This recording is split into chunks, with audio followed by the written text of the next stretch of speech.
All right, we're live. Welcome to CornPod 1.01, Season 1, Episode 1. I'm Liquid Swan, and I'm here with our guest, Count Ling, and Call of the Shieldmaiden. Good morning Please to you, introduce sir. yourselves. Oh, very good morning. And Shieldmaiden. Hello, everyone. Very cool. So we're here to talk about the Corncrake Magazine and Count Ling's art. I think we'll start with the magazine, because while we're doing that, we can point out the specific art and also the stories that the Shieldmaid wants to highlight. Do you want to do the most recent Yeah, one, do that or one. Yep. when? Okay, here we go. So as you can see, this is a beautiful piece here, work by Count Ling himself. And Yeah, yeah. what was your inspiration on this? The inspiration for this piece, you ask? Yeah, Aye. That is the story written by a certain Mr. Swan.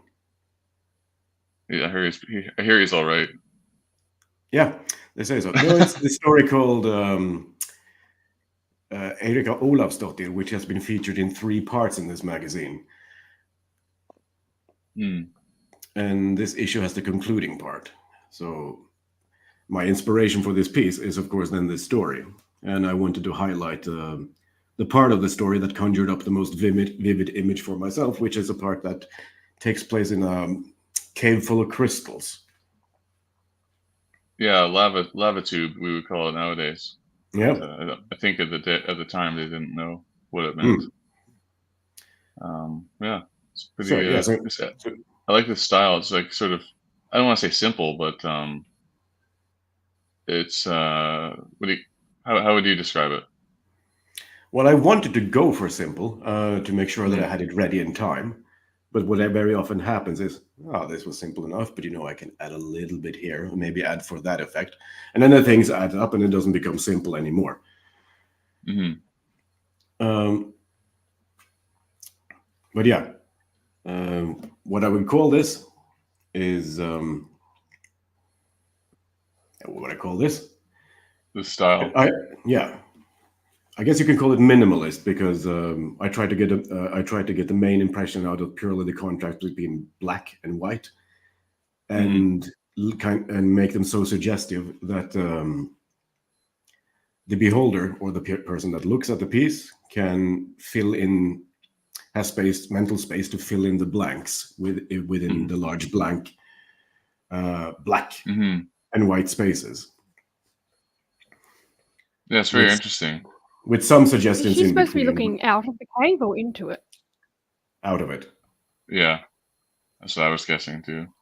I mean, it could be either in some sense, because it was a very mysterious area, and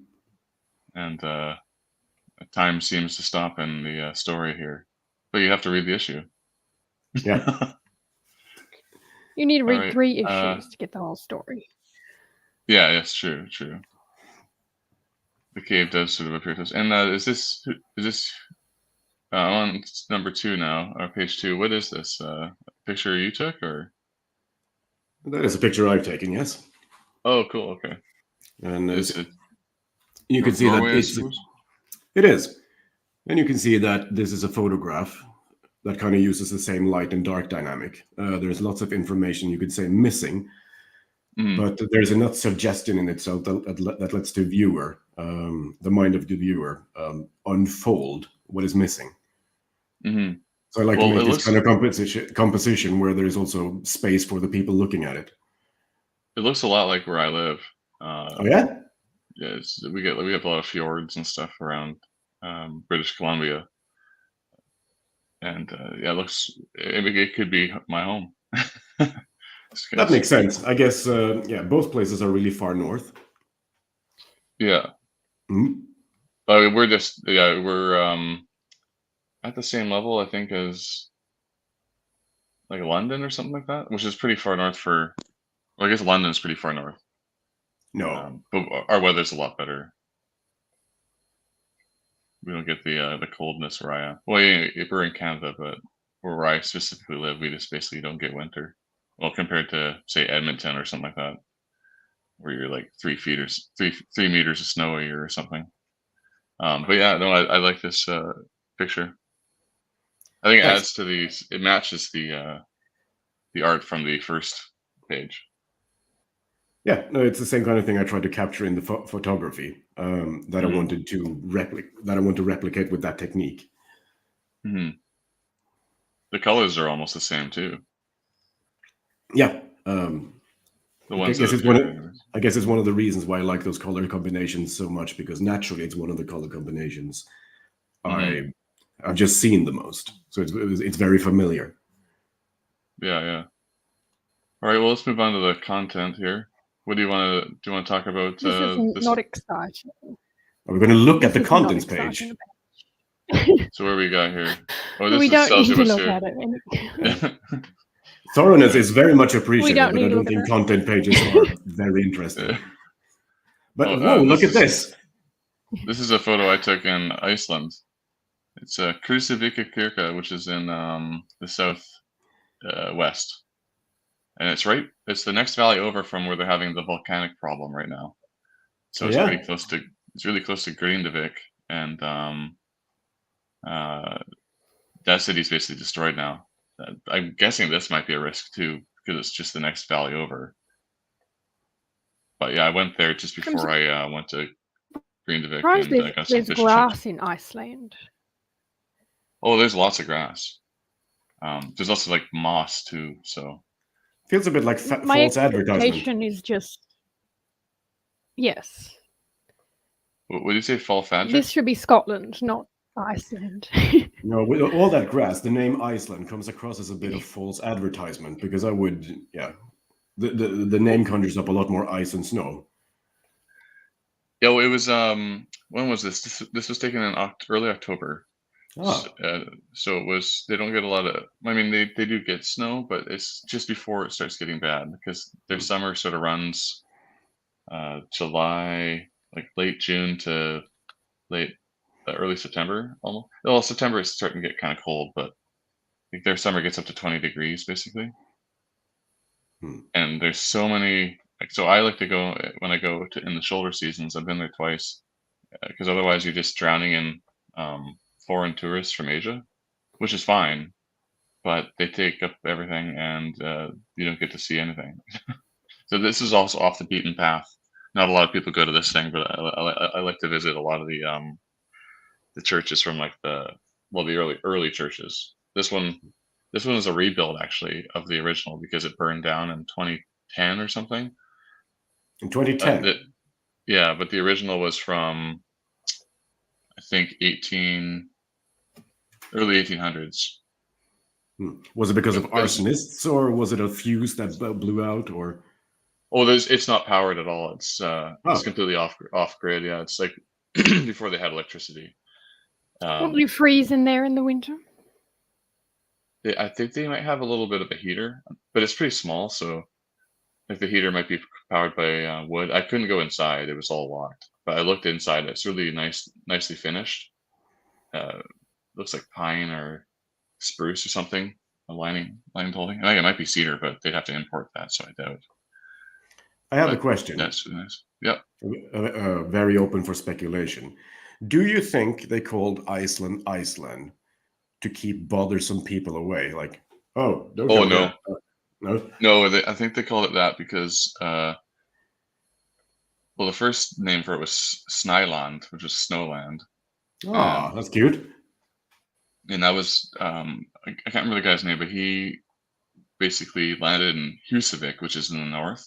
And he just stayed there for the winter because it was too dangerous to go back home to Norway, I believe. And then he called it Snøland. And the only other people that were there at the time, I think, other than him, and he was just temporary, were like Irish monks, Catholic monks. Oh, so they were there first? Yeah, they were there first, but they were obviously, Catholic monks don't really reproduce. So the first settler was. They could if they wanted to. But they didn't. There's no women there, so it'd be kind of difficult. They could try, but yeah. So Maybe they did. Maybe they did try. But anyways, they left. Eventually, well, they eventually just sort of died off, and the Vikings, not really Vikings, I suppose. Settlers came and eventually settled the west side, which is near Reykjavik. And I think the Ingolfur, I can't remember his last name, Ingolfur Arnason, he threw his god totems into the water, and then they went and landed and camped, and then they searched the island for the god totems, and they landed at Smoky Bay. They called it Reykjavik, and that's where they decided to settle based on the totems. Oh, right. And who was this Ingolfur Arnason? I believe he was a chieftain from Norway that decided to leave because Norway was centralizing, and he wasn't in sort of the favor of the, I can't remember if they called it the Jarl, or whoever was to become the king. It was Haakon the Fourth or something like that. I could be wrong. I think it was King Haakon. Both the Orkney Islands and Iceland, and I think Shetland as well, were mostly settled by Norwegians that weren't really fond of the king. So they said, screw this, we're going here where almost nothing grows. Yeah. Well, and the Faroes too, I think, but they'd maybe been settled earlier as well. But Faroes actually means sheep islands. I think Faroe. But yeah, I think Iceland got its name just because it's relatively cold. It was forested. There were forests everywhere, but trees take forever to grow, and like the sheep, because they had sheep, basically one of their only domestic animals that could do well there. They would eat all the seedlings, so they chopped down the trees for fuel, building houses, and pretty soon they're out of trees, and they wouldn't regrow because the sheep would just eat them. So, I want them to change the name back to Snowland. Yeah, they could. But I like Iceland. It sounds darker. No, Snowland is cuter. That's the problem. It would be hard. Like, how would you pronounce their language name? Like, instead of Islensku, it would be like what? Snicelensku? Or Snowlandsk. Yeah, Snowlandsk. It would be difficult to pronounce, I suppose. But yeah, it's funny how this coincidences of history. Sorry. Yeah, I guess. Yeah. They might like to preserve their heritage. I don't know. So here's they have a special language council for preserving the language specifically. Yeah, yeah, they do. Yeah, they you can't have certain names. Yeah, and they go to great lengths and efforts. If I'm not mistaken, the word they use for computer is a word that they made up of two older words, which is seer and number. So the name they use for computer is, if they haven't updated, is the number seer or the number scryer. Is that Tolva? Yeah, exactly. Okay. The word for number and völv, which is a seer or a scryer. Yeah, I like that. I think it's an interesting way. They have a whole sort of like what's this official society from the government that decides on what new words will be. I think what's the electrician? They're called like Raufsman or something. Raufstarsman. Yeah, that one I don't know. It means like lightning wielder or something. Something hey. Epic, Sounds very dramatic. Which is pretty cool, yeah. Let's move on to this next picture here. We got the history of the kings of Britain. This is a picture. I just looked this up. Yeah, go ahead. This story was suggested by Nathan Hood because he's doing King Arthur Day on the 25th. So he suggested this story, to celebrate King Arthur Day in the magazine. What is King Arthur Day? Well, I think it's just like hours and hours of streams of all different topics related to King Arthur, whether it's, practical stuff looking at the history, or if it's more mythical, or if it's the idea of what King Arthur means to people today. It's just everything to do with King Arthur. Mm-hmm. What was this this statue here? I heard it's not supposed to actually be King Arthur, but yeah, that's what everyone calls it, right? I'm pretty sure But then I'm pretty sure when I looked up, it is supposed to be him. Oh, it is? Okay. I heard that it was like generic, but everyone's like, that's got to be the guy because it's so close to, what's the place, Tisdale or something? Or Tynedale? What's the King Arthur castle? Camelot? No, I don't know the name of it. I don't know the name of the castle, but when I looked into this picture, as far as I'm aware, it is a memorial statue for King Arthur. Mm-hmm. Okay. Yeah, it's cool anyways. I like it's sort of half there, you know? You fill in, as Ling was saying. It's like a modern piece of art, but it's not ugly. Yeah. It looks like they specifically molded it in a way that that they lit it from one specific angle and then carved out all the places that would be shades, so you can let the lights shine through the places that would be shaded. Mm-hmm. It's pretty interesting. It's nice to look at. I missed it. I didn't see this when I was in the UK. I kind of wish I did. Yeah, an advertising. Nice. Well, speaking of King Arthur Day, here we go. So is that today? No, it's the 25th. Oh, 25th. Okay, so it's coming up. Weekend. Yeah, next Saturday. All right. Very cool. So next weekend, King Arthur galore. Yeah, it should be filling up YouTube. I think Sargon's even doing it, and a bunch of others. Yeah. It's going to be huge. I think he has like 20 people involved in it or more. It's a lot. He's gone all out. So I'm onto this page here, the music of Eric Zahn. Do you know who produced this image? The AI did. Oh, okay. I thought so. It looks sort of like an AI. So it's made by Nyarlathotep. Who? Well, it's just Nyarlathotep, the nightmare of modernity. Oh yeah. But I think it is a good picture because it's really hard to sometimes with these kind of spooky stories that are not really necessarily realistic, so to speak. It's really hard to find a picture that represents it. That's true. The Orchestra of Doom, it looks like. Oh, here we are.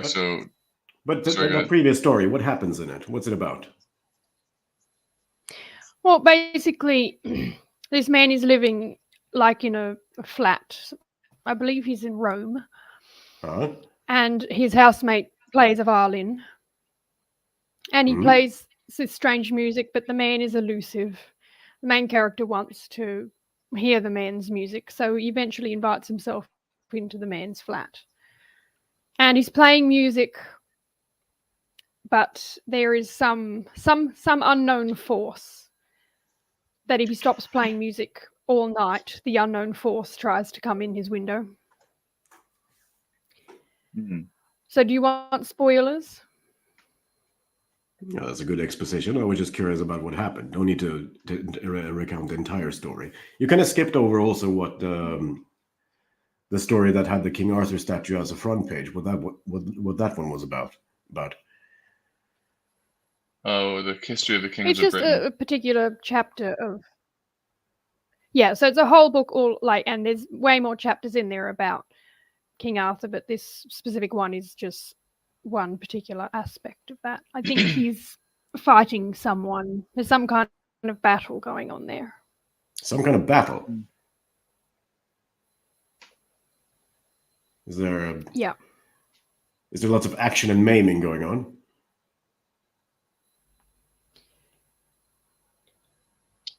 I'm not sure. He wrote a good summary of it on Twitter, but I don't remember how it goes. I see. Let's move on then. All right, let's go to the Wood of the Dead. Yeah, what kind of story is this? Well, it's similar. Like this dude is like one of those Victorian ghostwriter types. So it's the same genre as, the one before.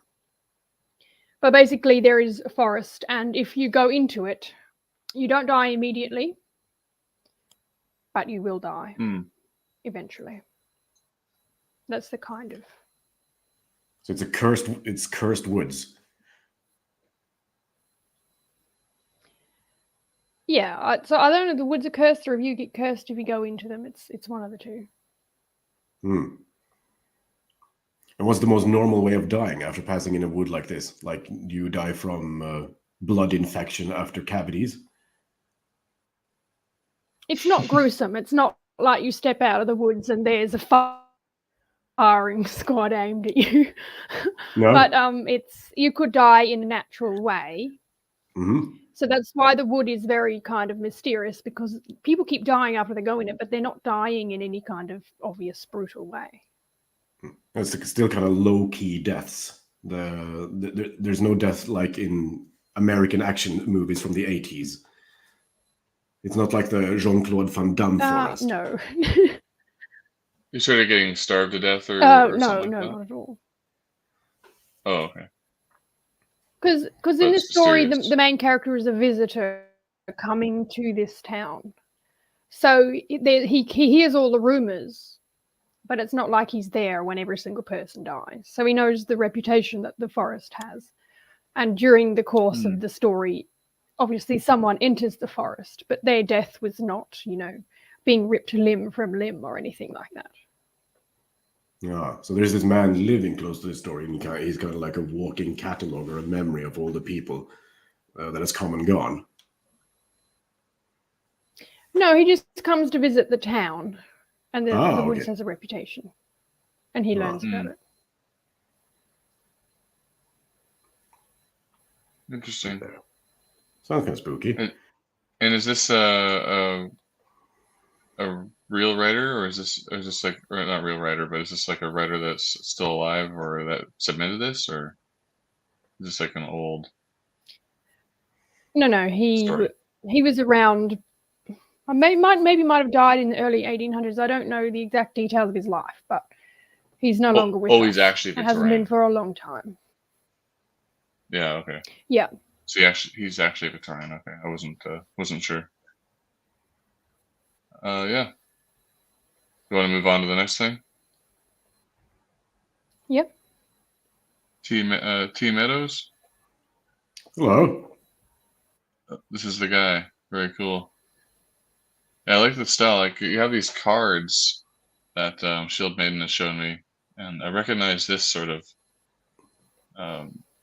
this shape, like a clubs. Is that what this is? Yep, it is.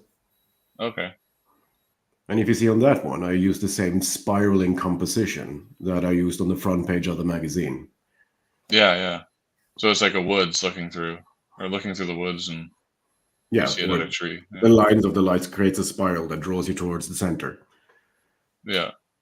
And are these like sort of Vikings, I suppose, at the top? This Norse is a gods?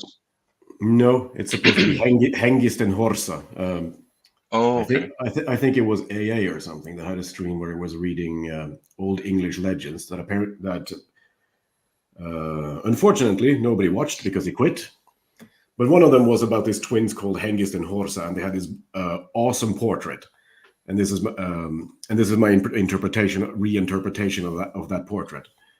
My ancestor. Yes. Cool. Very distant cousins. Well, I actually I've traced my ancestry to these guys. Apparently, I don't know if they're real, but of course they were. Yeah, of course. So I'm related to them. Mm-hmm. Yeah. So it's probably my 52nd great grandfather or something like that. You need to hold on to that. You can't let your family be massacred by the tyranny of just. Yeah, exactly. I have it all written down, so I tell my kids all the time about it. But yeah, it's interesting. And this is this another card here on the red one? Yeah, in general, I like making designs for playing cards, and this is both of these are ace designs. So one of them is supposed to be an ace of hearts, and the other one is supposed to be an ace of clubs. they're very cool. When Maiden showed me, I was like, wow, who's making these? Like, does he sell them? I bet you could sell them, make good money, because they're a nice they're a nice style. Like they're simple, but they're not. Thank you. Usually I have one of two reactions when I show them to people. Some people really like them, and other people just think they're very, very strange. Oh, okay. Which is I guess is good, because what you don't want is an ocean of lukewarm people saying, meh. Yeah, it's sort of like that phrase in the Bible: if you're warm or cold, you're good, but if you're lukewarm, I'll spit you out. Yes. Is it Jesus that says that? Yeah, something like that. I think I'm probably misquoting him, but something like that. Yeah, that's basically the idea. Like if you're a sinner, you're kind of better than if you're lukewarm. It's a bit like the same thing with people. It's a lot easier to deal with people that are clear about what they want, even if it's something that's the complete opposite of what you want. But at least if they want something complete opposite, at least you know where you have them and you can avoid them. And if they want the same thing as you, that's even better, because, okay, we want the same thing. Let's cooperate. The world is a bit of a less lonely place now. Yeah. Because everyone is just lukewarm and, I don't know. I maybe just let you know when you made a mistake, or when I'm unhappy after the fact. That's really frustrating. It's sort of like the millennial disease in some sense, where like people won't commit. Yeah. I think that goes to many different areas. Like, how can you commit to a partner, right? If you can't commit to other things, and then if you can't commit to a partner, you're not going to have kids, and that sort of spirals, right? So it's I don't really have this problem because I've had kids since I was 18. Oh yeah. But like a lot of people I know don't, and they just they would never show up to events, or they're always like trying to balance, like, oh, do I want to go to that event or this event? So that's the lukewarmness, right? Well, they're not committing to. Maybe your event that you have is going to be boring, or more boring than the other guy. So they have this like fear of missing out, and then they don't go to either, or they go to the other one. Maybe they're you can't rely. Yeah, maybe they're so afraid of judging that they don't even want to judge something as good. So they pass up all good opportunity because judging is bad. At least that's something I was told repeatedly growing up. Oh, be careful being prejudicial. Don't judge. It sounds nice on paper, but the shade side of that is, okay, but you're letting go of everything that's good as well. It's it's the ultimate pansy philosophy. And also, I was thinking, like, when you can sort of, in a strange sense, if someone's just bad, you can kind of rely on them to be bad. Yeah, you can kind of predict that they're going to be bad. Yeah, but if they're lukewarm, that's like worse, because now you don't know when they're going to be bad or when they're going to be good. I mean, obviously, good's better, but having a lukewarm people just a bit boring. As well. Yeah, that's as well. Yeah, true. Well, so I moved to this Cthulhu. Did you draw this? Yeah, it's an older piece that I put into there to show some kind of continuation. Though this one is a lot older, and you see the shape analysis here is a lot more naturalistic and less simplifying. Yeah, definitely. It looks like your work, but as you said, more natural than the simplified, or what do you call? Is it simplified sort of an abstraction? Yeah, you could say that. Yeah, I still like it. That's good. Oh, thanks. And here actually, I've seen this one before on the right. The guy falling from the cliff or jumping. I'm assuming jumping based on his diving position. Yep. That's cool. I think the one I saw was blue. Ah, yes, you saw it before. I might have posted it to you then. Yeah, that's right. Yeah. Yeah, that's also one of the fun things about working with a graphic approach, because it easily lets you swap out pictures and see how does it work as a blue composition, how does it work as a red composition, and so on. Whereas if you work with more painterly composition, the things are kind of intermeshed in, and it's a lot harder to switch it around unless you want to paint the entire thing from scratch. Do you use that thing, sort of like that? It's like a tablet that you draw on. Yeah, I use one of those, but I don't use the one that has a screen inside it because they get really hot. And my metabolism is made for producing its own heat. So those two in combination become something like a biblical flood. Yeah. My daughter had one of those ones that don't have the screen. It's like a pad that you draw on, and it all happens on the screen with this like special pen. And then she was doing pretty good with that, but I got her one of those iPad Pros or whatever instead. Oh, yeah. For her birthday, and she loves it. It's great. She wants to go into art as well. Oh, okay. So, but she's graduating next year, so we're looking into where she might go. Oh, all right. What kind of arts does she want to do? I think she's interested in. Well, I think she wants to work for an art studio, like animation, and in BC, British Columbia, there's quite a few studios here that work with Cartoon Network and stuff like that. She sort of has a particular style, but it's which is interesting. So I'm curious what she wants to do, but we'll have to see where it goes. She wants to go like learn different sort of techniques and styles at school. Like she wants to be productive, which is cool. And how are the schools for that in Canada? I hear they're pretty good. Yeah. But there's some opportunity because my wife's Brazilian. She might do some in like Brazil, but we're not sure. I got to talk to her more about it. But she's definitely curious. But it's interesting to see how common that doing everything on the computer is now. But as you said, it is handy, right? You can swap in and out, test out different palettes. But it doesn't really feel like it's completely finished before you like printed it or something and you made effort into printing it in good quality. If it just remains in the screen, it still doesn't feel quite finished, which is often a bit frustrating.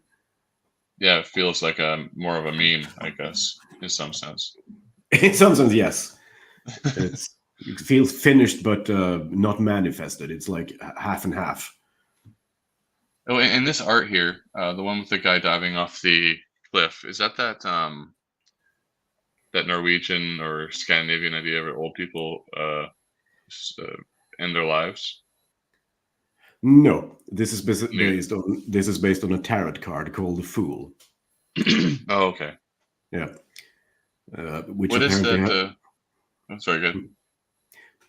And it apparently has the symbolic meaning that you need to take risks in order to grow. Oh, okay, that makes sense.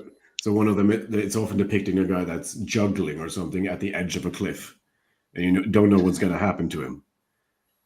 Yeah, that's cool. So I think the meaning is something like you need to take risks to discover and learn new things. So risking failure is the foundation of all growth. Yeah, well, you can never really succeed, I guess, until you taking the risk. Yeah, so that's so I try to depict some kind of risk here as well, because you might be able to make a beautiful dive deep down because the cliff is basically vertical. But at the same time, there's also this risk that it might get smashed into the cliffside and just become a red wave, and then be gone. Yeah, that's cool symbolism. What is that thing called that I guess they were Vikings, where the Norse used to do, where the old people would jump off the cliff? Was there a reason for that? This is not something I'm familiar with. Oh, okay. I saw it. Is that something? It's something that many people asked about after that film called Midsommar, which I still haven't seen. Oh, okay. I haven't seen that either. I saw it on this comedy show called Norseman or something. Oh, yeah? It's sort of like Vikings, but everything's just it's very dry. Like I saw it and I was like, this is like it was funny, but it was like, I don't know, is Scandinavian humor typically dry? Very often, yes. Okay. I think I know the show what you're talking about, but I haven't seen it. It's, if I'm not mistaken, it's produced by NRK, which is the Norwegian state broadcaster, or at least for that. I remember there's a scene where the guy is reading rune sticks on the toilet, and as if they're tweets, and he's like laughing as if he's like looking at his phone. And he gets killed on the toilet. I remember that. It was pretty funny. Have you ever been to Bergen? No, I've never been to Norway. But you should go. If you go there, there's a real treat for you there, because they have one of I think they have one of Northern Europe's biggest collection of inscriptions in rune. Oh, cool. And most of these are very often very mundane things, or just remarks about something. For example, that girl that I met sailing a few weeks ago, she had a wonderful snore and that kind of thing. And then it just ends there. Yeah. Well, when I was in Sweden, went to a couple places in the southeast. Mm-hmm. They had these like rune stones, and well, a lot of the time it just says like, I don't know, Harold and Gunni raised the stone in the name of their father, who was Thorvald, and he was a farmer or whatever on these lands, and then that was it. That's just the end of the stone. It's really ornate and stuff, but that's usually all this. Often they just say kind of mundane stuff like that. Yeah, well, I don't think that kind of thing wasn't that very mundane, because when you read their sagas and so on, they're very, very particular about this person came from this person and was the son of this person and this person. So to them, I guess this wouldn't be very mundane, because it's like carving in the origins of something. It's very important. Yeah, it's important for inheritance. Yep. There was this woman in Denmark, I believe, and she had a son with one guy, but then was remarried a number of times because her husbands were Vikings and they would die. And in the end, she ended up having this huge estate, and she built a dike, sort of a walkway, so people can get it from one place to another.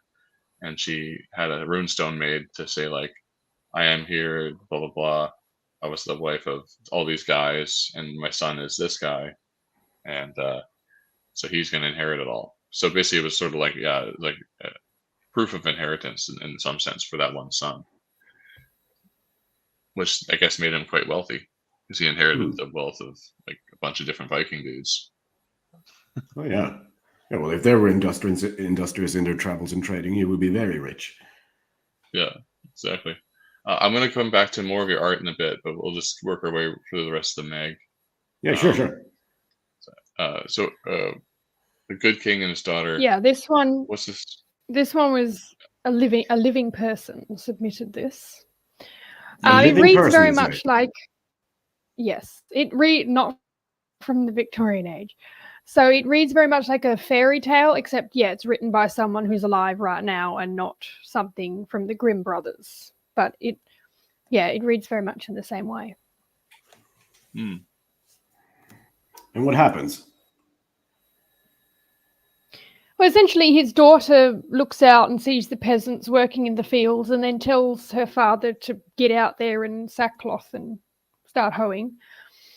For some reason, he should have put her to work, but instead he goes out there to live as a peasant. So promptly some marauders arrive to take over the kingdom.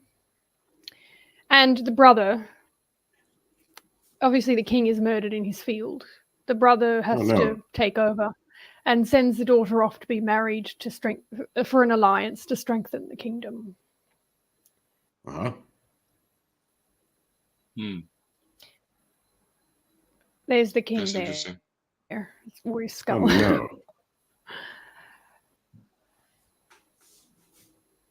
That's interesting. All right. Well, let's move on. This one, Moxon's Master, Ambrose Bierce. So this is another kind of, I guess, sci-fi, I suppose you would call it. Basically, the man builds a thing to play chess with him. And so it's set. I suppose it's still a similar time period. Not. I don't know for sure. It's definitely Victorian, but it's from back then. Oh, that's interesting. So this was sort of pre-sci-fi in some sense. Well, see, I'm not the biggest expert on sci-fi, so it's hard to say for me, but you know how back then they're all building these new machines and experimenting. It reminds me of Frankenstein. You know, they built Frankenstein he built the monster. Yeah. Like this reads like it's from a similar age. This person is using machinery and so on to build something. It's a chess playing machine. Yeah, that's what he does with it. It's pretty cool. The prototype of chess.com. What was its rating? Well, it's more like it doesn't look like a computer, though. It looks like a person. Uh-huh. Oh, like C-3PO or something like that. As in, like he makes it. He doesn't make a monster. He makes a person that plays chess. Like, but it is a machine. Mm-hmm. That's interesting. Let's move to what are we at? You're up to your story now.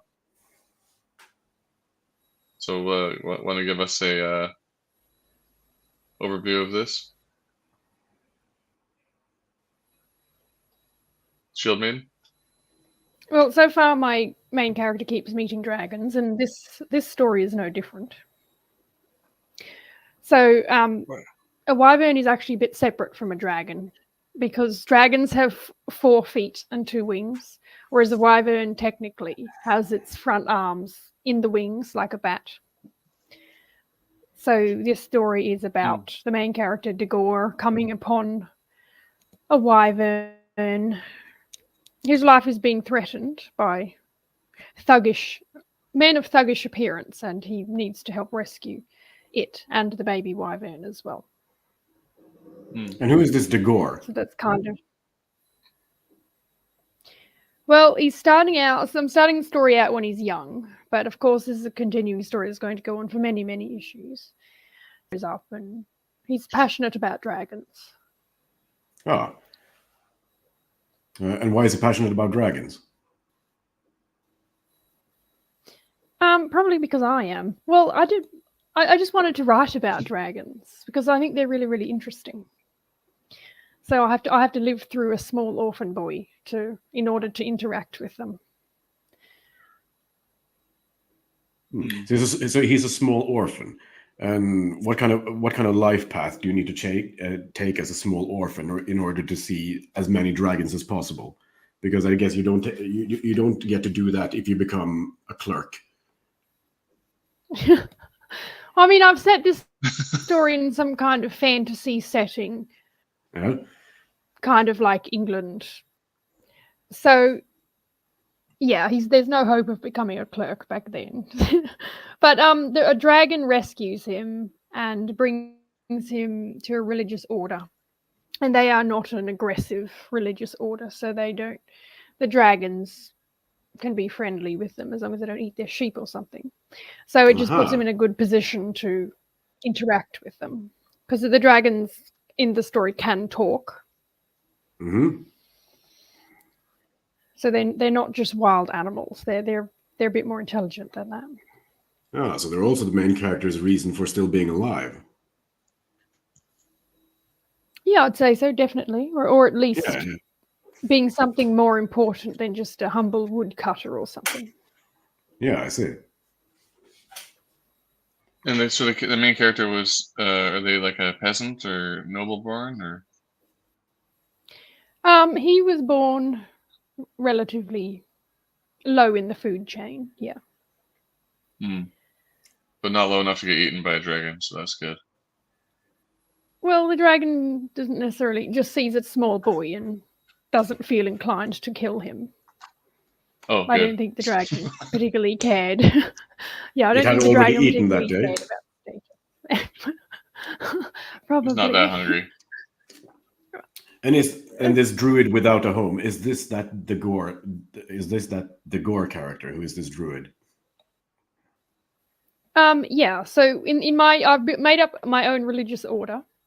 Mm-hmm. And in it, druids are members of the religious order who aren't married and they just travel around the place. A bit like traveling monks? Yeah. Ah. And how do you become a druid? Is it something like you need to have a calling to? Or is there some place where you can go and say, hey, I want to be a druid, please?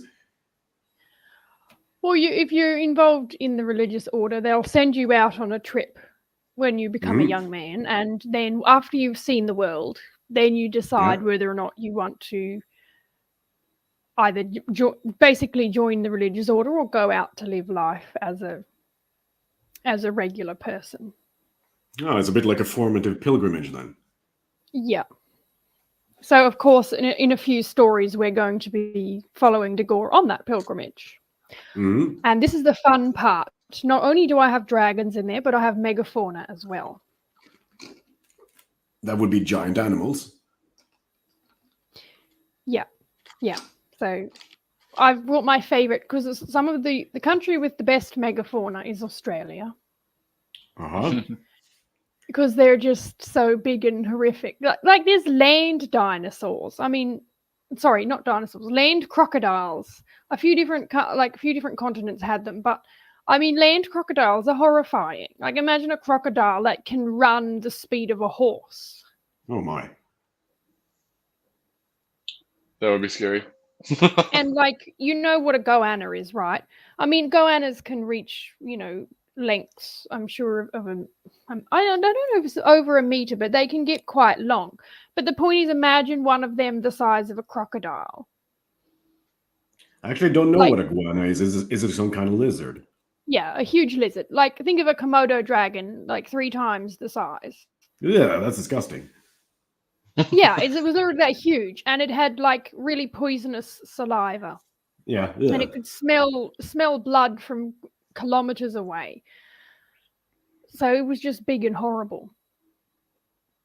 Though I have actually put Komodo dragons in the story because I found it really interesting how they kill their prey is because they've got massive neck muscles. So they'll just bite onto the prey and just pull back and leave this huge gaping wound. Yeah. In and wait for the saliva to do its horrible magic. Yeah, there's no charm or culture. They're going to bite this huge hole in you. And then you will die. A bit like the offices for tax revenue.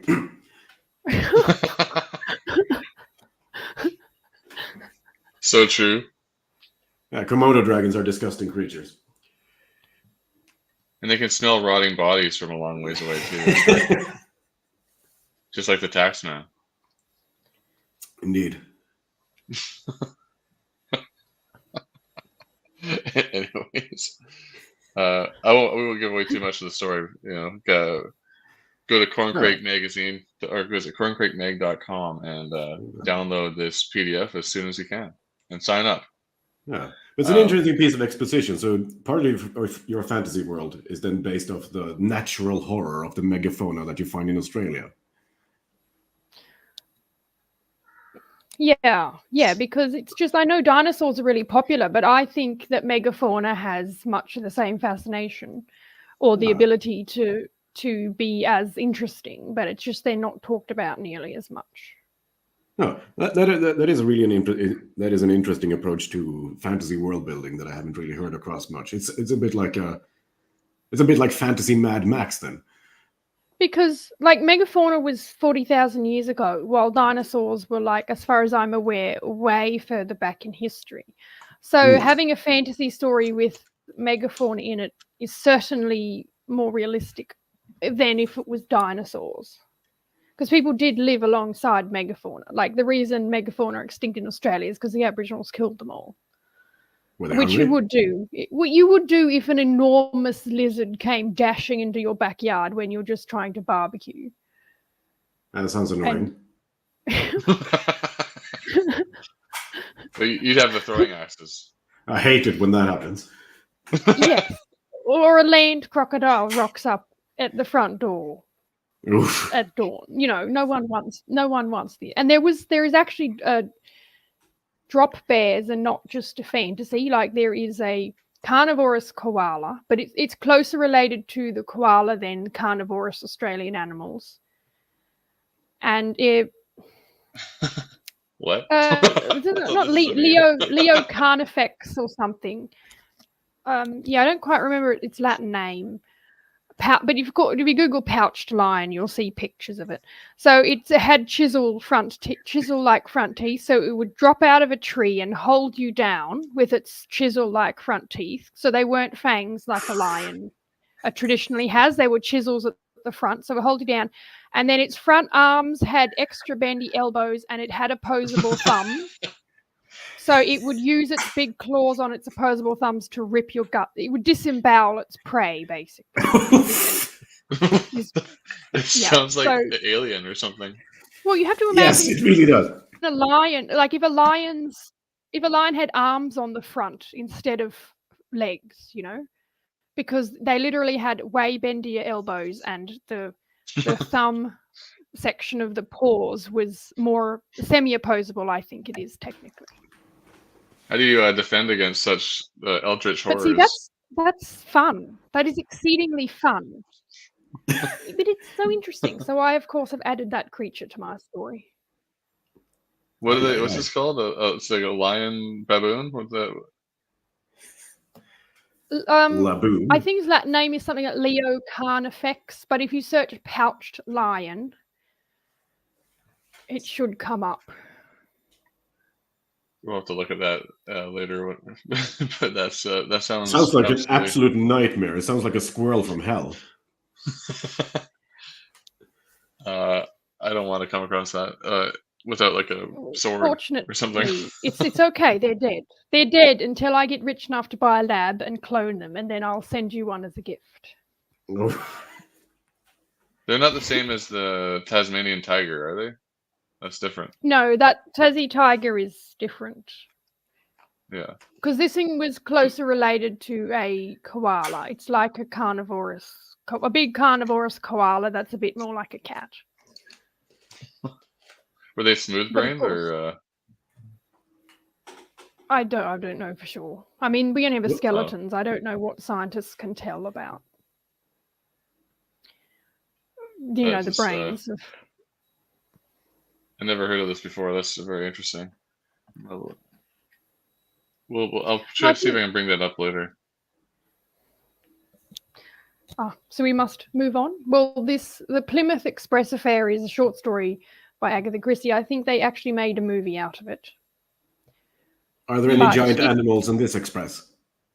Sadly, no. Just common criminal intentions. Not even a taxman? No. We get to escape taxmen. No, Agatha Christie didn't have a lot of tax. There's no tax in Agatha Christie. It's just murder and death and policemen. Scotland Yard's mentioned a lot. But yes, this one does have Poirot in it. Oh, it does? Yeah, essentially a woman is traveling somewhere. She has jewelry with her.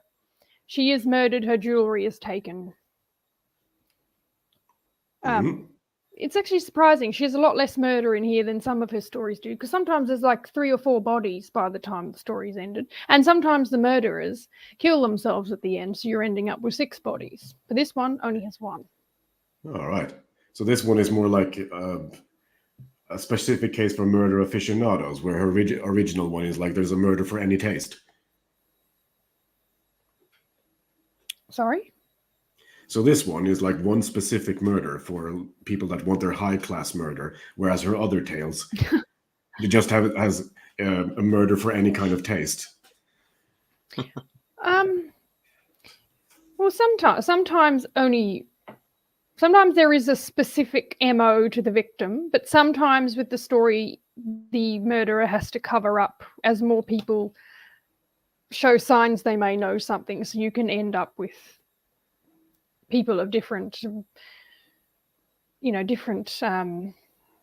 reasons for being different characters who are there for different reasons in a story end up being murdered.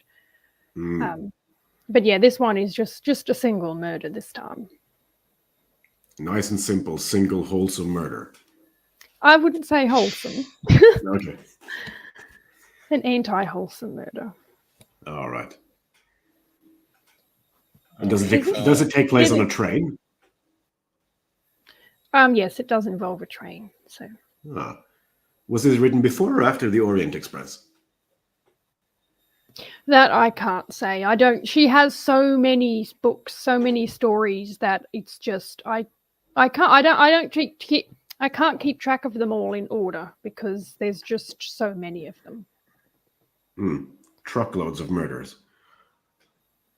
Oh, I mean, the books she wrote.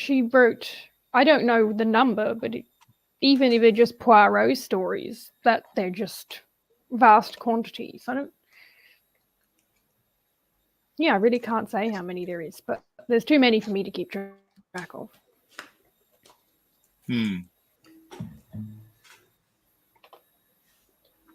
All right, that's interesting. And obviously, she was prolific, so I'm assuming there'll be more stories from her in this. She didn't sit around doom scrolling, that's for sure. Yeah. And all right, well, that's she spent a lot of time excavating stuff in Egypt, so she did live a very interesting life. Ah. Was she an Egyptologist? Her second husband was. So once she married him, she was in Egypt a lot. Did she kill her first husband? No. she was alive till 1976. Like she wasn't. She was around for quite a while. Yeah.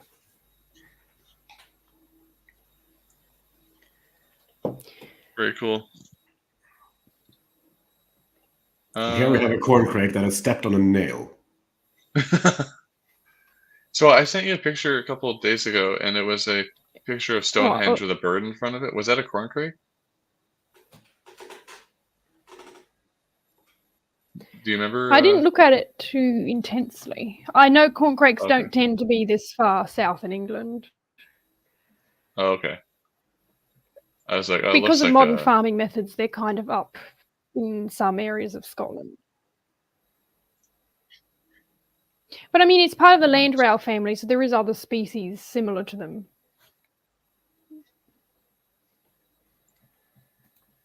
Oh, okay. How do I get out of this? Landrail sounds a bit like a train as well. Shit. I think I have to like close this. Okay. I'm trying to like go back into my program and I can't. I can't get back. So I only have the one screen. Oh no. English birds just have sometimes quite questionable names. Yeah. But landrail is kind of. Oh, good. I'm good. Okay, good. It's not too questionable. What would you say would be the absolute most questionable English bird name? Oh, they have so many that are called tits. There's like, that's true. It's like, yeah, it's. Yeah, I've heard that quite a bit. The tit bird. So I want to show Count Ling sort of like one of them I messed up in a way. It's just another cover for a different. I think it was the first issue 1 of Corncrake, but I want to show off Count Ling's by Juniper Tree. So shout out to Juniper Tree, excellent artist. You should really check out issue 1 to see her art as well. And that's in the bottom right corner of this image. If you guys can see it, right? Yep, you should check it out for some excellent oil painting. Yeah. And so here, but the other ones are all Count Ling. So other than that one, which is nice, it's on its own. So I recognize the club here. That sort of reminds me of that other one you showed. Is that like sort of a Stonehenge or a henge motif going on? Yeah, it was a megalith motif. Oh, okay. And then we have the other ones are all playing cards, right? And most of them are based on playing cards or card designs that I made, and then I adapted some of them. Like the top left one is adapted for a larger print because the original one is made to be printed on like playing cards. It's made to be really small. So this is a retrace to be printed on A4 sheets. Okay, because I like the picture and I would like to have it on the wall. That's really cool. Okay. I would. Let's swap the colors around. I would buy that. That's really nice. I like it. I need to figure out the best way to ship to US and Canada without it costing a kidney. Yeah. Or I wonder if yeah, like I mean, people. I wonder if you could work with like a printer in different places, and they could ship it out from there. Then you save yourself a lot of shipping that way, but you would still get like your cut. But is that guy's hand missing? I can't. It is I'm not missing. sure. I'm not familiar. What's the story? It's bitten off. Oh, okay.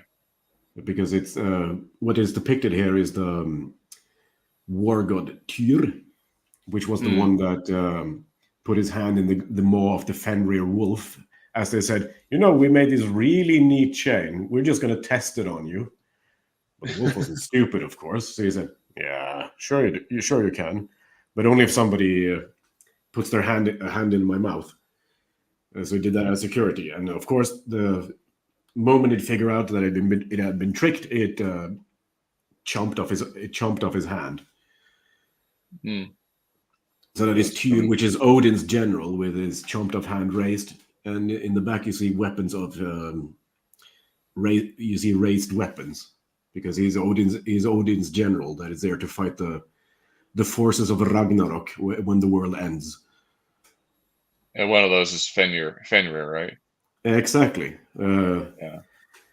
Which they first thought, this is the best pet ever. This is the cutest wolf ever. It's remarkable how quick it grows. Oh no. Yeah. And it just goes out of hand, and they need to figure out, what do we do with this? Do we put it down? Nah. We're just going to chain it there. Then the sword here, is that's a playing card? Yeah, it's an idea for an ace of spades. Because I think the word spade, it can mean like a shovel, but it also, if you go back, I think it also has a root in a very old word for sword. Yeah, I think at one point cards were spades were swords, right? Yeah, exactly. Yeah. Or another word for them. Yep. And some places that it's also devolved into leaves. And I think in French they're still called spade or whatever. I'm not quite sure how they pronounce it, which literally just means swords. Yeah. And then we have the is this the queen or something? That is a queen of hearts, and what is depicted there is Freya. Though on the playing card she looks different. Then it's just black and red. And this is me trying to adapt the motif and add in some extra colors to keep it graphical, but still make it look like she has this glowing thing in her chest, because she's described to have this necklace made of amber or something that glows like the sun. And how do you draw something that glows like the sun? Well, that's a bit tricky. Because the sun glows very bright, so then the best way is just not to draw it and just draw the radiating light coming out from it. From the bright whiteness. Yeah. And the next one, is that diamonds? It is. So it's okay. I've been looking into that, and each suit seems to have been connected with different castes or classes of society, and diamonds specifically with merchants and wealth. So that is a treasure hoard. I do have a question. Like, have you thought about selling these things? I am selling these things at the moment. Okay. At the moment, just at a small scale, because if I wanted to sell them in North America, the best thing there would be to have a printer there, which at the moment I currently do not have. Yeah, there's a lot of coordination. And I would like to control the quality of it, because I would like to make these to be durable. So when I picked out the place to print them myself, I made sure that you could actually play with them properly more than once without ripping them apart. And that kind of thing. So I specifically went for a factory that produces cards for magicians and other people that handle them quite brutally. So yeah, so lucky for you Euros, you could possibly get a hold of these. So any Euros listening, how would they get? Would they talk to you on Twitter maybe, or?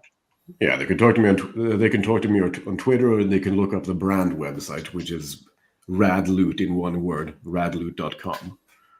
How do you spell that? Rad loot in one word. So RADLOOT. Okay. I put that in the comments in case anybody's interested. Yeah, that's really cool. I mean, if they're here, I'd look into getting them for sure, because like I think they're really nice. And thank you. A lot of my family, they play cards quite often, so I think it would be a nice gift. Or I kind of just want one for myself. Yeah, no, I wanted to make them as nice as possible, so it would also be nice to give something as a gift. What do you often have with poker cards that I personally don't like that much is you just have a focus on the pips, and that would be the symbol and the number up in the corner. So you can play it as efficiently as possible without looking at the card. Yeah. Which makes sense, of course, if you're playing at a really high level. But I think it's a bit boring for a more casual and a more friendly atmosphere. Yeah, I think this would be really cool. Like I don't know, how would you do, for example, because this is obviously the ace of diamonds. How would you do, say, like a 9 of diamonds? Would you have like a number 9 stylized, or would you have 9 diamonds, or what do you think you'd go for? Trying not to reinvent the wheel too much. So for the numbered cards, I still repeat the symbol many times, as you do, but I try to give them all a bit of a rotating composition rather than rather than a grid.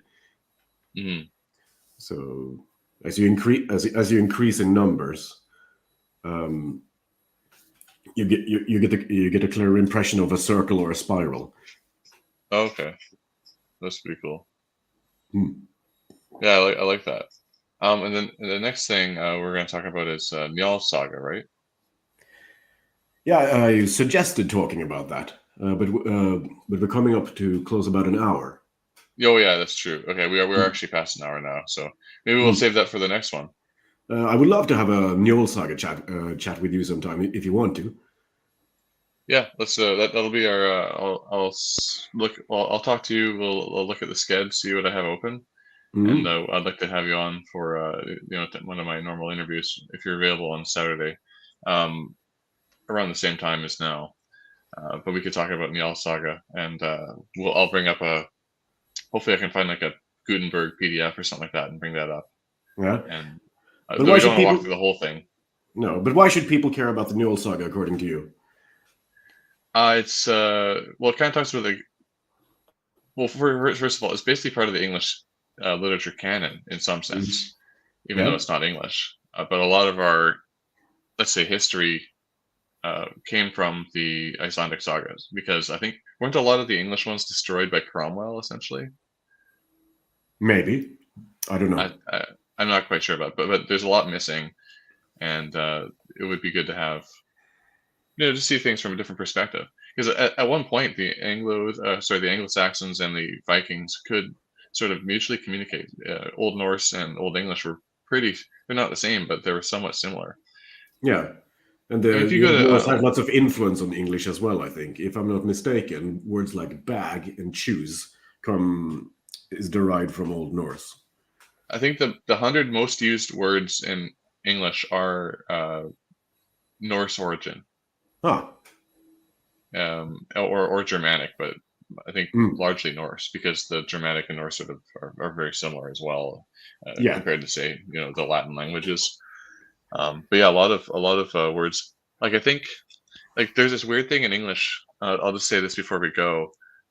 So when the printing press came in, they didn't have a letter for th sounds, or what we call like thorn and f. Yeah. And so they started using the y symbol. And really? So because they didn't have th, wasn't really a concept. It was just like they would use y. And that's why we start saying you instead of thou, which I think that's incredibly stupid, but that's what happened. And really? So the Old English, they didn't go around saying ye old days, but ye old is just an old way of spelling the old. Yes. So ye old pub is the old pub. Yeah. Yeah. I didn't know that before now. Thanks. I know I learned that a couple not too long ago, but I've always kind of felt a little bit disgusted by it. You know? Really, Like, I think it's quite charming. Where did you read this? well, I was curious about learning Old Norse, and then I learned eventually that because Norse and Icelandic they're very similar. They haven't changed. Icelandic hasn't changed much from Old Norse. It has changed. It's different, but it's mutually intelligible. But they have these letters called eth and thor, and I always found them very interesting. And they're basically the th sounds. So Indeed. thorn is sort of the one that looks like a P, but like the curved parts in the middle instead of the top. Yep. And that one's for like hard things like Thursday. So you're like aspirating out the th. And then eth is sort of like the or like bath. If you take you wouldn't take a bath, but yeah, like bath would be like, I guess would be, they're kind of like English have kind of blended them together to be the same thing, but you can kind of see there is a difference for like the and say Thor, right? There's a different sort of sound, so they actually differentiate between the two sounds, but that's sort of been almost lost. Yeah. And Icelandic still differentiates mostly.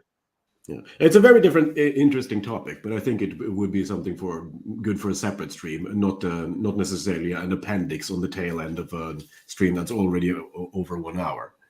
Yeah, exactly. Yeah. So yeah, we'll just end it there. But before we do you want to share your Twitter? I have shared it, but what or anything else you want to show? In general, I'm very interested in having things like the Corncrake grow, because I'm very for a more cultured society in general. So I love these kind of initiatives. That's also why I'm helping out with it. So I implore everyone to go check out Corncrake on Twitter. My Twitter is not the most interesting, but if you're interested to see other things I'd like to promote and so on, it's at Ceiling Count. All right, I put them all into the comments, and I believe they're in the description as well. But just to be safe. And Shieldmaiden, how about you? Yeah, check out the Twitter is at Corncrake Mag, and then the website is corncrakemag.com. It would be helpful if people signed up to the website, because I know I get a lot of Twitter followers, but I can kind of gauge the interest in the magazine from the website signups, because I think a lot of people just follow along on the Twitter. But yeah, I'm hoping for more website signups as well. But yeah, and I'm open to submissions as well. So if anyone wants to feature in the art section, or if they have any submissions, definitely get in touch.